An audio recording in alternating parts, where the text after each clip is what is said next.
Right now, consumer spending in China is indeed at a stage we call accumulating strength for a delayed but powerful takeoff.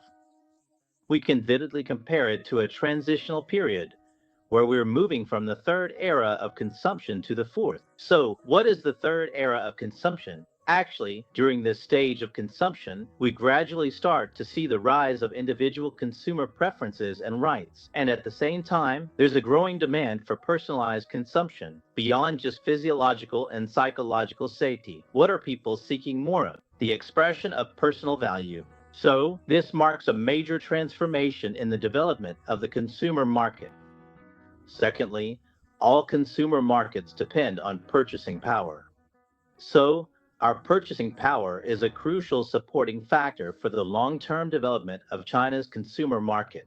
Therefore, from a long-term perspective, for China's domestic demand market to achieve sustained and effective growth, and for real domestic demand to be activated, the core key lies in effectively increasing and improving per capita disposable income, while also enhancing a range of social security systems. Third, China's model of social and economic development is also facing a series of adjustments. In the past, we operated in a mercantilist environment where we placed more emphasis on productive enterprises. The level of attention given to the end consumer market, to the CN consumer market, was relatively low. For China's domestic demand market to be successfully stimulated in the future, and for consumer spending power to be fully, long-term, and sustainably unleashed, Chinese society as a whole needs to shift from a production-oriented society to a consumption-oriented society. Fourth, in the future, China's fiscal and tax system reforms will also gradually need to respond to the internal demands brought about by this transformation and upgrading toward a consumer society, leading to a series of changes.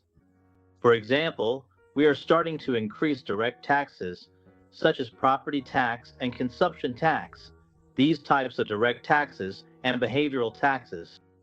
As for the transformation of our current value-added tax, I personally believe that shifting toward a consumption tax is also inevitable. Because in the past, since the time of Premier Zhu Rongji, our value-added tax reforms and tax system reforms have played a very important role in the history of China's economic and social development. Adjusting the tax revenue relationship between the central and local governments and pooling fiscal and tax resources have played a crucial role in developing the national economy and improving social welfare. However, in most countries, they actually don't levy a value-added tax, but instead directly impose a consumption tax. That's because value-added tax is only collected on transactions, regardless of profit or loss. Tax is levied on the transaction amount, and any added value is taxed as well.